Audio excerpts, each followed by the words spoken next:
Jesus Christ, the living cornerstone, crucified and risen to redeem us. We adore and worship Him alone. 잠언 2장 1절부터 6절 우리 한 목소리로 읽도록 하겠습니다. 시작. 내 아들아, 내가 만일 내 말들을 받으며 내 명령들을 내게 감추어 두기를 원하여 내 귀를 지혜에 기울이고 내 마음을 명철에 쏟으며 참으로 지식을 따라가며 외치고 명철을 얻으려고 내 목소리를 높이며 은을 구하는 것 같이 그것을 구하고 감추어진 보화들을 찾는 것 같이 그것을 찾으면 그때 주 두려워하는 것을 깨닫고 하나님 아는 것을 발견하리니 이는 주께서 지혜를 주시며 그분의 입에서 지식과 명철이 나오기 때문이니라. 아멘. 말씀에서 기도하겠습니다. 하나님, 오늘 또 오전에 이어서 주님의 귀한 법, 이 말씀, 이 주님의 명령을 또 보여주심으로 저희들을 살리게 해주신 이 기회를 주셔서 주님 감사드립니다. 주님, 저희들의 유익을 위해서 이 말씀을 주셨습니다.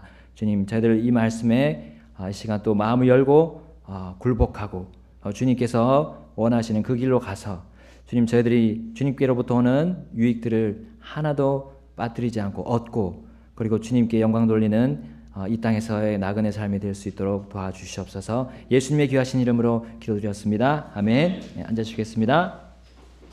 여러분, 지혜가 얼마나 값진 보물입니까? 여러분, 오늘 요즘 세상을 정보화 사회라고 합니다. 이 정보가 있어야 사람들의 삶이 윤택해진다고 말하고 있습니다. 사람들의 삶을 더 빠르게 해주고요. 이 정보가 더 절약하게 해주기도 하고요. 더 많이 얻게 하기도 하고요. 이 정보를 통해서 더 잘 볼 수 있게 합니다. 여러분, 이런 정보를 사용해서 어떤 자본이나 어떤 재화를 만드는 그런 산업이 있습니다. 그래서 소위 우리 지식산업이라 부르고 있습니다. 여러분, 아는 것은 힘이다. 뭐 이런 말 옛날부터 많이 사람들이 해왔습니다. 예, 아는 이 지식 아는 것이 힘이 되는데요. 사실 이 지식이 한 곳에 머물러 있는다면 그것이 이득을 얻을 수가 없습니다. 이 지식이 움직이게 되면요, 이 어떤 것을 얻고 우리에게 유익을 주게 되는 것입니다. 그래서 이 지식 산업은 바로 지혜를 통해서 얻는 산업이라고 우리는 또 말할 수가 있습니다. 지혜는 바로 이 지식을 가지고 사용해서 어떤 것들을 또 새로운 것들을 창출해 내는 것입니다. 여러분, 역사상 어떤 한 가지 지혜가요 큰 유익을 가져온 너무 많은 예들이 있습니다. 여러분 잘 아시는 뭐 에디슨의 전구나 이런 축음기 같은 것이 그를 굉장히 유명하게 만들었고요. 또 사람들로 하여금 편하게 또 밤에도 일을 할 수 있도록 그렇게 큰 변화를 또 변혁을 일으켰던 것입니다. 뭐 반면에 또 에디슨보다 좀 더 천재적이었던 뭐 테슬라라는 사람이 있었습니다. 그 사람은 좀 이렇게 좀 천재적이었지만 어떤 변수로 인해서 유명하게 되지 못했지만 하여간 이런 어떤 그들의 아이디어 하나하나가 기발한 발명품들을 만들고 그런 어떤 지혜를 통해서 세상이 많이 변화되고 또 이득을 얻고 유익을 얻었던 그런 모습도 우리 부인할 수가 없습니다. 여러분, 다시 말해서요, 세상적인 통념도요, 이 지혜가 얼마나 값진 보물인지를 알게 합니다. 여러분, 그 하나의 지혜가 도대체 얼마나 큰 돈을 벌게 하는지는 그건 우리가 가늠할 수 없고요, 이해할 수도 없는 일이 벌어지게 됩니다. 여러분, 우리가 자주 쓰는 그런 여러분 컴퓨터 그 한글 프로그램에 보면 이제 그 딸린 한컴 사전이 있습니다. 거기에 보시게 되면 여러분이 지혜를 어떻게 정의하고 있습니까? 이 사물의 도리나 이치를 잘 분별하는 정신 능력, 슬기라고 이렇게 표현하고 있습니다. 그렇게 정의하고 있습니다. 그리고 우리 담임 목사님께서 자주 언급하시는 노아 웹스터 사전, 그 1828년판 거기 보게 되면 위즈덤이란 이 지혜는 어떻게 거기서 정의를 하는지 읽어보겠습니다. 지식에 대한 바른 사용과 실행, 이렇게 정의를 하고 있습니다. 지식에 대한 바른 사용과 실행이라고 정의하고 있습니다. 덧붙여서 그 사전에서는 더 많은 것들을 우리에게 이 지혜에 대해서 말하고 있는데요. 공의롭고 정의로운 판단, 또 혹은 적절한 판단이라고 이렇게 이 지혜를 정의하고 있습니다. 또한 지혜는 경험에 의해서 얻어진다고 그 사전에서 정의를 내리고 있고요. 또 그 지혜의 가치를 평가할 수 없다고 말하고 있습니다. 그만큼 귀중한 것이라고 우리 웹스터 사전은 그렇게 말하고 있고요. 나아가서 이 지혜는 사람들이 이룩한 것으로 드러나고요. 통찰력과 총명함으로 보여지고 또 성경적인 측면까지 포함해서요. 이 좋은 지혜가 있는 반면 나쁜 지혜도 있음을 그렇게 그 웹스터 사전에서 설명하고 있습니다. 여러분 그렇습니다. 성경은 이 지혜를요. 세상의 보물로도 비교할 수 없고요. 측량할 수 없고요. 가치를 매길 수 없을 정도로 너무나 놀라운 값진 귀중한 보물이라고 성경은 말씀하고 있습니다. 여러분 특별히 잠언에서 그 점에 대해서 말씀하고 있는데요. 1장 9절을 볼까요? 우리 잠언 1장 9절 우리 한 목소리를 읽어보겠습니다. 1장 9절 시작. 그것들이 내 머리에 은혜의 장식이 되고 내 목에 사슬이 되리로다. 아멘. 그것들 바로 지혜입니다. 지혜가 우리의 은혜의 장식이 되고 내 목에 사슬처럼 그러한 귀중한 것들로 바뀌게 된다는 겁니다. 우리 잠언 3장 14절 또 보겠습니다. 잠언 3장 14절 다 찾았죠? 한 목소리로 읽겠습니다. 시작. 지혜를 거래하는 것이 은을 거래하는 것보다 나으며 그것의 이익이 정금보다 나으니라. 아멘. 3장 16절도 읽겠습니다. 시작. 지혜의 오른손에는 많은 날이 있고 지혜의 왼손에는 재물과 명예가 있나니. 아멘. 또 우리 잠언 16장 16절 또 가보겠습니다. 마지막으로 잠언 16장 16절. 잠언 16장 16절 읽겠습니다. 다 찾으셨으면 우리 한 목소리로 읽겠습니다. 시작. 지혜를 얻는 것이 금을 얻는 것보다 얼마나 더 나은가. 명철을 얻는 것이 오히려 은을 택하는 것보다 더 낫도다. 아멘. 성경은 분명히 지혜가요, 우리가 보이는 물질들, 귀하게 생각하는 보석들, 보물들, 금, 은 이런 심지어 지폐, 현금 거기에 비할 것이 아니라고 말씀하고 있습니다. 여러분 이 금과 은과 보석, 재물 그런 것들은 아름다운 색을 막 지니고 있습니다. 뭔지 모르게 끌리는 자태를 품고 있어요. 그러나 그것들이 어떤 모습을 우리에게 보여주고 있습니까? 그 모습과는 달리 그 시세, 가치가 어떻게 됩니까? 과거나 지금이나 같습니까? 다릅니다. 오르락내리락 하고요. 우리에게 결코 확신을 주지 못합니다. 그것들은 나를 가치 있게 결코 나를 가치 있게 만들어주지 못합니다. 그러나 금과 은과 보석보다 더 귀한 보물 지혜는 나를 확실하게요 가치 있게 만들어줍니다. 그 지혜를 얻기를 여러분 열망합니까? 열망해야 됩니다. 갈망하게 해야 되고요. 그 지혜를 얻기를 갈구해야 됩니다.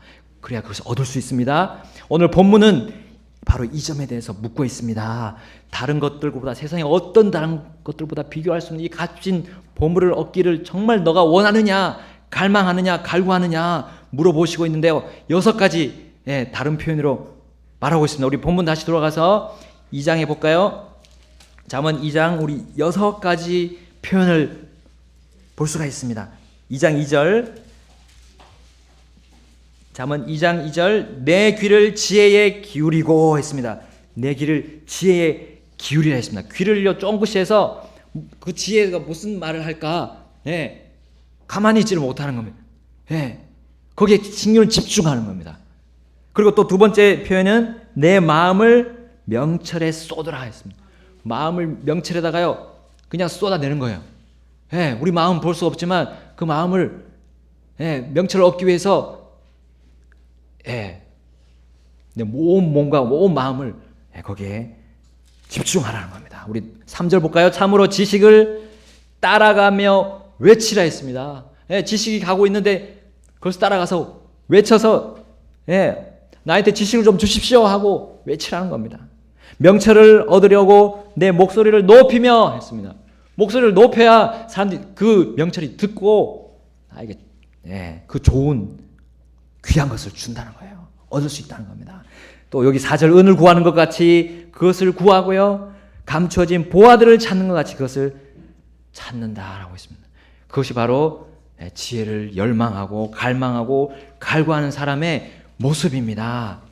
여러분 특별히 그 예를 오늘 1절을 통해서 바로 지혜를 내가 갈망하고 열망하는 그 모습이 내 정말 실제 생활에서 어떻게 나오는지를 우리 1절 말씀이 말하고 있습니다. 너무 짧은 구절이지만요. 여기에서 우리가 찾아보겠습니다. 그 첫 번째 우리 지혜를 열망하는 사람은 바로 아버지의 말씀들을 받는 자들입니다. 여기 1절 보니까 내 아들아 네가 만일 내 말들을 받으며 했습니다. 여러분 아들, 딸, 자녀들이 아버지의 말씀을 귀하게 여기고 있다면요. 그래서 그 말씀을 잘 받아들이고 있다면 그 아들들을 그 딸들은 지혜를 갈구하고 열망하고 결국에는 그 지혜를 얻는 사람들입니다. 여러분 인생 경험자로 많은 실수와 그런 실패를 또 우리 부모님들, 어머님, 아버님, 어머님들이 다 경험했습니다. 그리고 지혜를 잘 따라감으로써 성공도 경험했습니다. 거기서 얻은 값진 지혜들이 이 부모님들한테 있어요. 아버지들, 특히 아버지가 우리에게 가르쳐 주시잖아요. 아버지한테 있습니다. 그럼 거기서 어떻게 이 세상을 올바로 살아야 할지, 그리고 어떻게 살지 말아야 할지를 가르쳐 주십니다. 여러분 이런 아버지, 어머니들이 있어요? 어린이들, 청소년들, 있습니까? 여러분 지금 값진 보분을 지금 얻고 있는 거예요. 손에 쥐고 있는 거예요 지금. 잘 안 보이죠? 좀 크면 알게 될 겁니다. 자, 아버지의 말씀을 정말 귀담아 들어야 돼요. 자, 혹 이런 육적인 아버지, 지혜를 가진 아버지가 없다고 해도 실망할 필요 없습니다. 우리는 영적인 아버지, 우리 아버지들의 아버지인 하나님 아버지가 우리 옆에 계십니다. 우리 안에 살아 계십니다. 여전히 그분은 지금 말씀하십니다. 100년 전에도, 1000년 전에도, 1000년 전에, 5000년 전에도 세상의 시작부터 이 아버지는 그분의 자녀들에게 다 말씀하고 있습니다. 내 말을 너가 받고 있느냐? 다른 어떤 사람의 말보다도 내 말을 받고 있느냐? 내 말에 이 지혜의 말을 귀하게 여기만 받고 있느냐? 지금 말씀하고 계십니다. 여러분 받는다는 말은 뭡니까? 바로 하나님의 말씀 하나하나 한자에 신경을 쓰는 겁니다. 신경을 써서 우리 성경을 읽고요. 묵상할 때 그냥 휙 지나가면 안 되고요. 신경을 써서 읽습니다. 그러면 시간이요. 좀 많이 필요합니다. 시간이 좀 내가 생각하는 것보다 시간이 좀 더 많이 필요합니다. 여러분 아버지의 말씀이 이 성경을 받을 때 여러분 우리는 어떻게 하고 있습니까? 개인적으로 묵상할 때요. 그냥 시간에 쫓겨 그냥 휙 읽고 지나가 버립니까? 아니면 천천히 하나 새기고요. 또 그 단어 하나에 집중하고 그것이 도대체 하나님 이것이 아버지 도대체 나에게 왜 이런 말씀을 주십니까? 고민을 하면서 그것을 받으려고 하고 있습니까? 시간을 많이 들이고 있냐는 겁니다. 여러분 지혜와 시간의 이 그래프를 그린다면요. 어떤 그래프가 나올까요? 절대로 하락하는 그래프는 나오지 않습니다. 항상 상승하는 비례 아니면 기하급수의 그런 그래프가 나오게 됩니다. 그래서 에베소서 우리 5장 15절에 17절에서 바로 그 지혜와 시간의 관계가 나옵니다. 우리 에베소서 5장 15절 17절 찾아볼까요? 우리 에베소서 5장을 열겠습니다.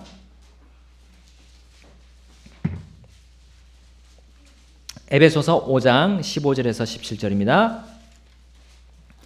우리 한영성경 가지고 계시면 358페이지 다 같이 읽겠습니다. 5장 15절부터 17절 시작. 그런즉 너희는 주의하여 어리석은 자가 아니라 지혜로운 자로서 조심스럽게 걸어 시간을 되찾으라. 날들이 악하니라. 그러므로 너희는 지혜 없는 자가 되지 말고 오직 주의 뜻이 무엇인지 이해하라. 아멘. 주의 뜻을 이해하기 위해서요. 시간을 이용하는 겁니다. 주의 뜻을 많이 이해하기 위해서는 많은 시간을 들이면 됩니다. 그러면요, 여러분 그 사람은 지혜로운 자가 되어서요. 이 마지막으로 가는 날들이 악한 이 세상에서 조심스럽게 걷게 될 것입니다. 여러분, 우리는 지혜를 주님의 말씀 안에서 얻고 있습니다. 이 지혜의 말씀, 여러분 어떻게 대하고 있습니까? 이 마지막 때 악하고 위험한 이때에 여러분 우리는 얼마든지 세상에 편승하는 그런 길을 갈 수가 있습니다. 그런 내리막길로 내려갈 수가 있습니다. 그럼 우리는 시간을 되찾아야 됩니다. 낭비하고 있는 그 시간을 되찾아서요, 주님의 뜻이 무엇인지 우리는 이해하는데 그 지혜의 말씀에 우리는 집중해서 묵상하고 또 얻어야 될 줄로 믿습니다. 우리 골로새서 4장 5절에서 이렇게 말씀합니다. 밖에 있는 자들을 향해서는 시간을 되찾으며 지혜롭게 걸으라. 아멘. 여러분, 우리 밖에 있는 믿지 않는 영혼들 앞에서 우리는 어떤 삶을 살고 있습니까? 지혜롭게 걷고 있습니까? 여러분, 우리 세상에 있는 자녀들이 우리보다 더 지혜롭다고 말하고 있습니다. 그들에게 어떻게 우리 더 지혜롭게 나아갈 수 있겠습니까? 우리 주님의 이 지혜의 말씀에 더 시간을 찾아서요, 드리고요. 주님께서 어떤 말씀을 내게 하시는지 우리 귀담아 듣는 그런 갈급함이 필요합니다. 여러분, 어떤 이는 말했습니다. 내가 바빠서 하나님과 만날 시간이 없습니다. 만약에 그렇다면, 너무 바빠서 하나님과 만날 시간이 없다면 지금 당신은 하나님께서 원하시는 것 이상으로 바쁘다는 것. 우리 바쁜 생활을 할 수 있습니다. 예, 바쁜 일이 날 때가 있습니다. 그러나 하나님과의 만나는 시간 없이 그 길을 계속 간다면요, 지금 잘못 가고 있다는 겁니다. 피곤해서요, 너무 보기 너무 성경 많이 읽기가 시간을 들여서 읽기 힘듭니다. 힘이 약해서요. 내가 병이 좀 있거든요. 마음의 상처가 좀 있거든요. 여러분, 이런 건 다 변명입니다. 나는 성경 읽고 묵상하고 그 묵상함을 잊지 않도록 암송하는데 시간을 우리는 드려야 하는 것입니다. 거기서 지혜가 나옵니다. 지혜를 갈망하는 사람들은 시간을 말씀에 드립니다. 여러분, 어리석은 사람은 결코 그렇지 않습니다.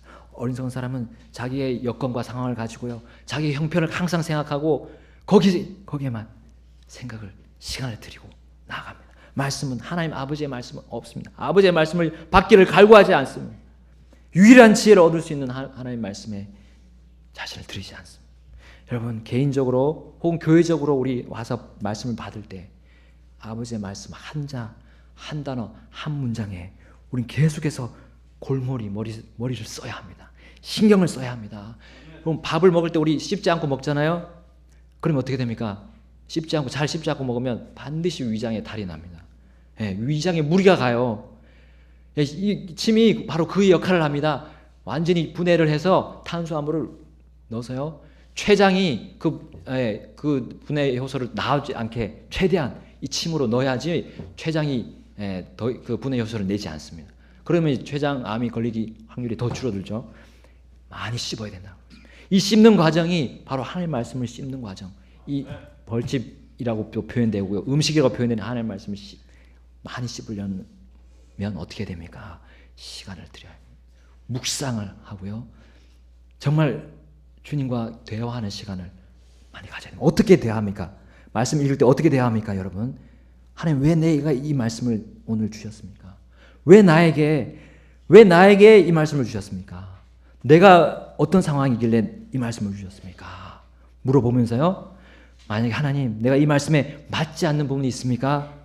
계속 읽어가면서요, 맞지 않는 것이 있습니까? 그리고 내 삶의 방식이 하나님과 맞지 않는 부분들이 있습니까?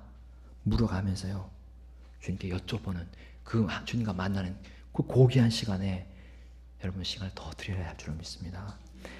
그럴 때 무엇을 거기서 얻습니까? 지혜를 얻습니다. 지혜를 얻습니다.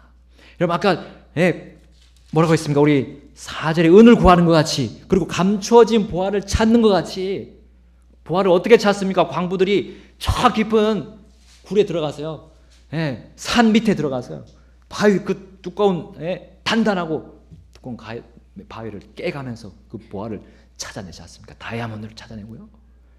그와 같은 심정으로 우리는 주님의 말씀 안에 있는 지혜를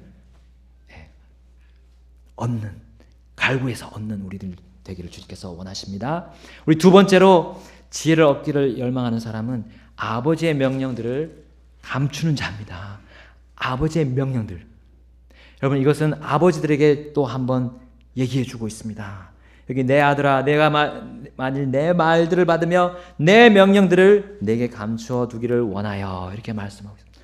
아버지들은 아들에게 명령하심. 여러분, 아버지가 아들에게 명령하는 이유는 뭡니까? 단지 권위자임을 보여주기 위함입니까? 아닙니다. 아버지의 역할이 바로 명령하는 역할이기 때문입니다. 그걸 누가 주셨습니까? 하나님께서 아버지에게 주신 역할이 바로 자녀들에게 명령하는 역할입니다. 잠언 6장 20절에 이렇게 말씀합니다. 내 아들아, 내 아버지의 명령을 지키고 내 어머니의 법을 버리지 말며 했습니다. 아버지들은 자녀들에게 명령해야 됩니다. 그렇게 해야 아버지들도 지혜롭게 됩니다. 네. 지혜를 어디서 구합니까? 우리 사람한테는 그 완벽한 아이들을 제대로 훈련시킬 지혜가 없습니다. 하나님께 구하게 되는 겁니다. 여러분, 명령해야 됩니다. 여러분, 어머니들이 여기 보니까 어머니의 법을 버리지 말말. 어머니는 또 어떤 역할을 하나님께 주셨습니까? 바로 그 법을 집행하는 역할입니다. 아버지의 명령을 어머니가 받아서요, 그 명령을 어머니의 법으로 만들어 가지고요, 자녀들에게 반복적으로 또 가르치는 겁니다. 결코 어머니가 혼자만의 법을 만든 것이 아닙니다. 바로 아버지들이 명령한 그 명령을 어머니가 받아서요, 집행하는 겁니다. 아버지의 명령은 누가 주셨습니까? 하나님께서 주시는 겁니다. 여러분, 이렇게 하는 아버지 어머니를 하나님께서 어떻게 도와주십니까? 우리 잠언 25장 12절에 이렇게 말씀합니다. 순종하는 귀에 대고 지혜롭게 책망하는 자는 금귀고리 같으며 정금 장식 같으니라. 아멘.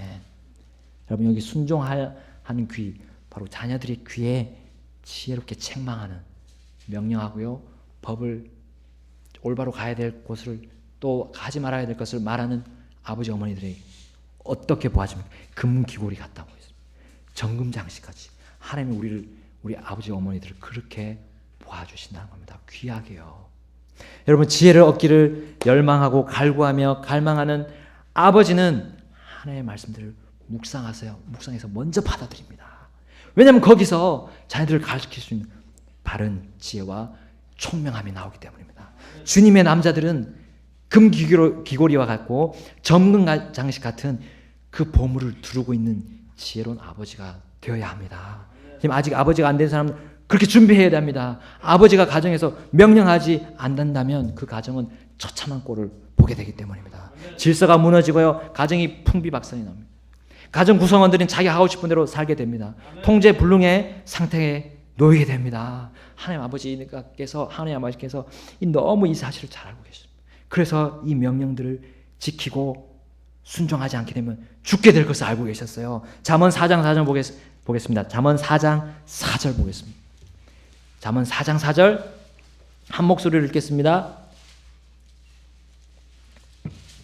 4장 4절 시작. 아버지도 나를 가르쳐 내게 이르기를 내 말들을 내 마음에 간직하라. 내 명령들을 지키라. 그리하면 살리라. 아멘. 명령들을 지키면 살리라. 오전에도 말씀해 주셨습니다. 오늘 주님의 명령들, 우리를 살리는 것입니다. 죽이는 것이 결코 아닙니다. 우리 해를 주는 것이 아니고 유익을 주는 것입니다. 완벽한 유익을 주시는 것입니다. 그러나 사람들은 이 사실을 잘 모르고 있고요, 알게 돼도 종종 잊어버립니다. 그러므로 잠언에서 하나님께서 아버지에게 명령을 내리라는 이 역할을 아버지는 잘 행함으로 지혜를 찾아 얻어서 자녀들을 올바로 가르쳐야 될 줄 믿습니다. 반면에요, 자녀들은 어떻게 해야 됩니까? 그 아버지의 명령이 마음에 들지 않던 들던 이해되든 이해되지 않던 상관없습니다. 그 값진 죄를 받고 순종한다면 여러분 지혜를, 귀한 값진 지혜를 얻고 있는 것입니다. 그리고 마음속 깊이 감춰야 합니다. 오늘 감추라고 했습니다.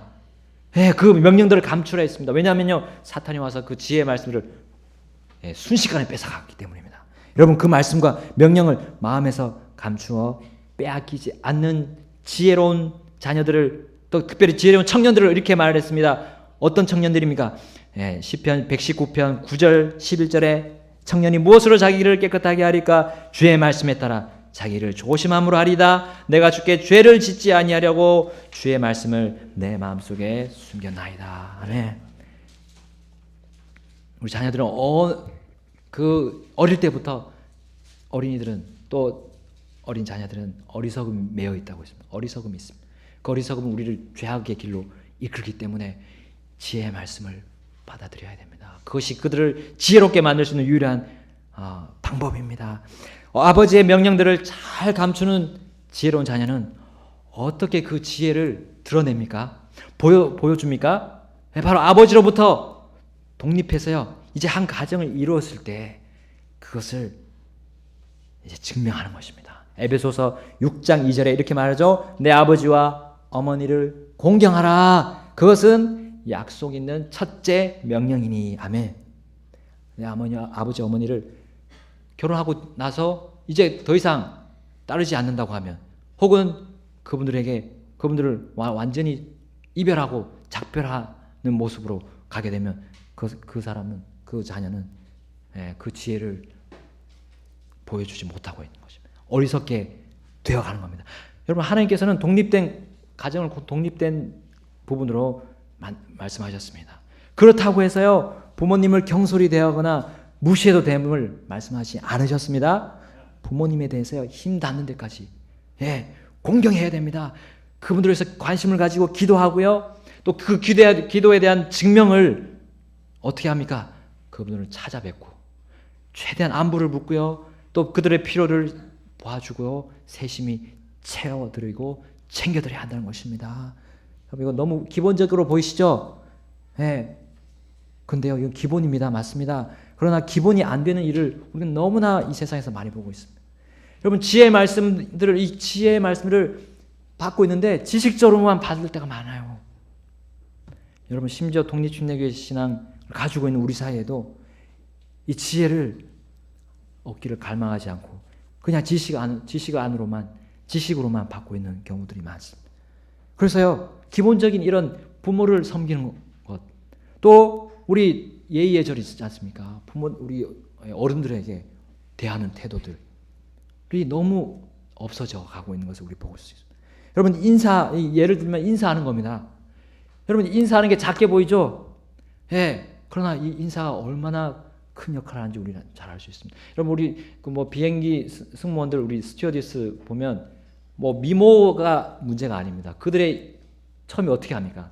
고객을 만났을 때 배꼽 인사라고 하는 인사를 정말 정중하게 허리를 굽혀가면서 그 모습에서 벌써 그들이 너무 총명하고 지혜롭게 보입니다. 인사를 통해서요. 여러분, 인사하는 부분은, 이 작은 부분도 우리는 실수하는 경우가 왜 그렇습니까? 바로 우리의 하나님, 아버지들의 아버지이신 하나님의 그 말씀들이 지식으로만 그치기 때문입니다. 여러분, 우리 어린이집에서, 유치원에서 우리 아이들, 경인이나 이런 하늘이 같은 아이들 인사 어떻게 가르칩니까? 배꼽 인사입니다. 무조건. 여러분, 어른의 눈을 보고 고개를 탁 숙입니다. 허리도 숙입니다. 여러분, 이것은 알게 모르게 우리 민족들, 특히 우리 한민족에게 주신 하나님의 이 명령에 순종하는 법도라고 저는 믿습니다. 여러분, 이 명령을 잘 지키는 자는 지혜롭게 될 거라고 저는 확신합니다. 여러분, 인사 잘하는 어린이가 대견하잖아요. 딱 보게 대견하고요, 총명하게 보이고요, 지혜로워 보입니다. 여러분, 학교 공부 좀 못하더라도 인사만 잘해도요 사람들에게 인정받습니다. 여러분, 이 작게 보이는 명령들은 정말 아버지들의 아버지신 하나님께서 그분의 자녀들에게 주신 것입니다. 기본적인 것입니다. 이 기본이 무너지게 되니까 모든 것들이 무너지고 있습니다. 여러분, 하나님의 명령들이 또 성경에 너무 많아 보입니까? 여기에 출애굽기, 레위기, 민수기, 신명기 보면 이제 성경 일독할 때 진짜 넘어가야 될 큰 산과 같이 보입니다. 너무 많은 법규들, 명령들, 훈계들, 너무나 많습니다. 이거 다 지켜야 합니까? 너무 많아서 지킬 수가 없습니다. 여러분 그 고민하는 사람들을 위해서 하나님께서 예수님께서 이렇게 말씀하셨습니다. 마가복음의 12장 29절에 모든 명령 중에서 첫째 명령은 오 이스라엘아 들으라. 주 우리 하나님은 한 주시니 너는 내 마음을 다하고 혼을 다하고 생각을 다하고 힘을 다하여 주 내 하나님을 사랑하라이니라. 이것이 첫째 명령이니라. 둘째 명령은 곧 이것과 같으니 너는 내 이웃을 내 자신과 같이 사랑하라이니라. 이것들보다 더 큰 다른 명령은 없느니라 하시매. 아멘. 여러분 딱 두 가지로 요약해서 알려주십니다. 하나님을 사랑, 나의 생각, 나의 혼, 나의 힘을 다해서요 하나님을 사랑하고 있습니다. 그리고 내 이웃, 여러분 내 이웃이 내 가족을 포함시키지 않을 때가 또 있는 것 같아요. 아닙니다. 나는 독립된 존재입니다. 아내도 독립된 존재고요, 자녀들도 독립된 존재입니다. 다 이웃입니다. 한편으로 보면 이웃입니다. 이웃들에게 막대할 때가 있습니다. 가족이라 해서 막대할 때가 있더라고요.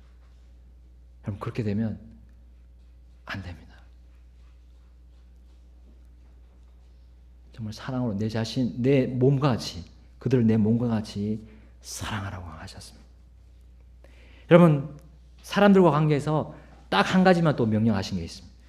같은 거지만 이 두 번째 명령과 같지만 이렇게 말씀하십니다. 로마서 13장 8절에 서로 사랑하는 것 외에는 누구에게든지 어떤 것도 비치지 말라. 다른 사람을 사랑하는 자는 율법을 성취하였느니라. 아멘. 여러분 다른 사람들에 대한 태도가 우리가 하나님에 대한 태도와 같이 나온다는 거. 같이 나오시다는 거. 여러분 다른 사람들을 어떻게 대하고 있습니까? 나의 그 대하는 동기, 그 태도가 어떻습니까? 바릅니까? 뭔가 꺼림칙한 것이 있습니까? 그러면 안 돼요. 순수해야 됩니다. 하나님 앞에 부끄러움이 없어야 됩니다. 여기 갈라디아 5장 14절에도 이렇게 말합니다.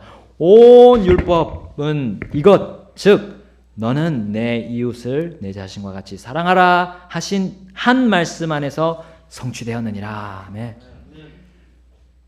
여기도 똑같이 말씀하고 있습니다. 여러분 하나님의 명령, 우리 아버지의 명령, 우리 모두의 아버지의 명령은 바로 이와 같습니다. 간단합니다. 단순합니다. 이것을 지켜야 되면요, 그 유대인들이 말하는 600가지가 넘는 그 명령들을 다 성취한다고 말씀하고 있습니다.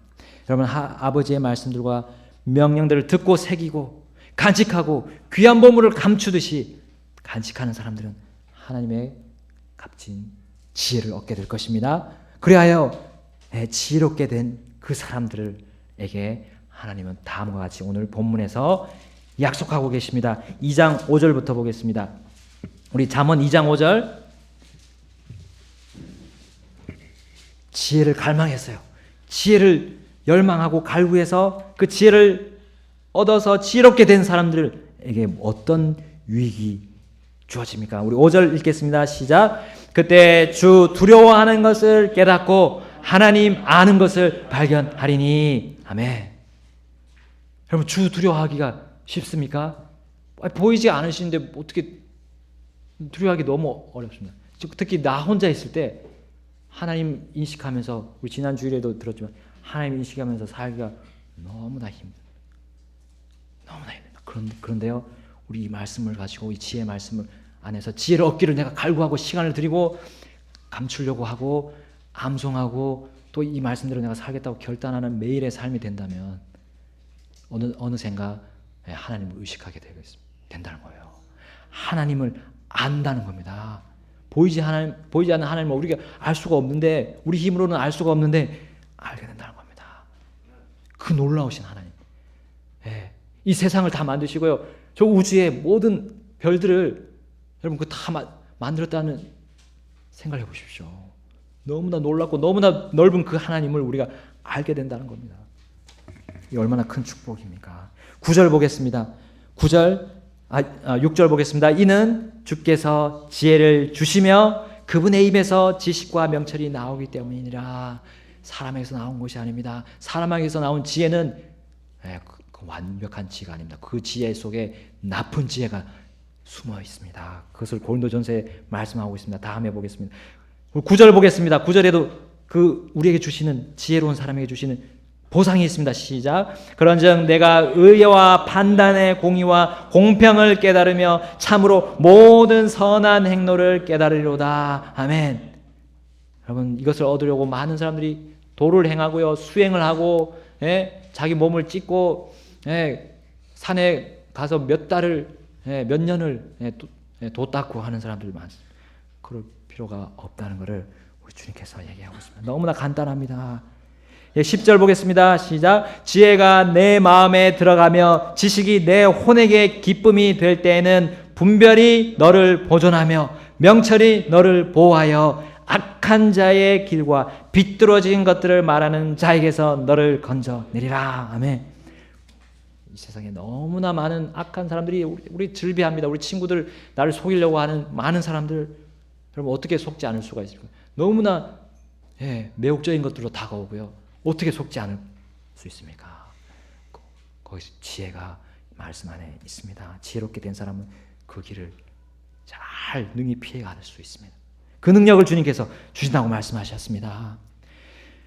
잠언 14장 24절에 또 이렇게 말씀합니다. 지혜로운 자들의 왕관은 그들의 재물이나 어리석은 자들의 어리석음은 어리석은 짓이니라. 아멘. 지혜로운 자의 왕관은 그들의 재물이라고 했습니다. 여러분, 이 말씀 재물을 우리가 많이 준다는 그 의미로 받아들이면 안 됩니다. 주님은 하나님의 선함이 무엇입니까? 하나님이 가장 우리에게 좋은 것을 주시는 그 기준이 무엇입니까? 나에게 가장 필요한 것을 적절하게 주시는 겁니다. 그 재물을 지혜로운 자들에게 적절하게, 적절한 때, 필요한 때 탁탁탁 공급해 주시는 하나님이십니다. 지혜 가지고 있는 그 사람들에게요. 우리 21장 20절 또 다 같이 볼까요? 21장 20절 또 같은 말씀을 하고 있습니다. 21장 20절입니다.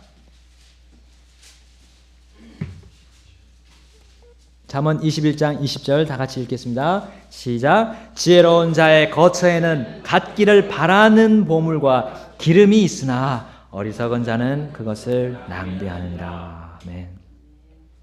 여러분, 주님의 말씀을 떠나서 다른 길로 갈 때 그 길이 아무리 거기에 시간을 많이 투자하고요, 그런 그 분야가 촉망이 있어 보이고 그래도요, 결국엔 마지막은 낭비입니다. 주님의 말씀이 기준이 되지 않는다면요, 그 모든 행한 것들이 보상은요, 주님이 주실 보상은 하나도 없다는 겁니다. 그러나 지혜로운 자, 바로 하나님의 말씀 안에서 지혜를 갖기를 갈구하고 찾아가고 정말 시간을 들이는 그 사람은 거기에 내가 갖기를 바라는 보물과 기름이 있습니다. 내 정욕이 아니라요, 내 하나님의 말씀에 입각해서 원하였던 그 모든 것들이 다 주어지게 된다고 말씀하고 계십니다. 여러분 지혜를 갈구하십니까? 지혜를 갈구하십니까? 은을 찾듯이요, 보화를 찾듯이, 그 아름답고 귀한 보화를 살려고 하듯이, 여러분 그렇게 그런 마음을 가지고 그런 욕구를 가지고요, 지혜를 찾고 있습니까? 그렇게 찾는다면 주님께서 우리에게 분명히 오늘 말씀처럼 보상해 주실 것이라 확신합니다. 우리 다 같이 기도하시겠습니다.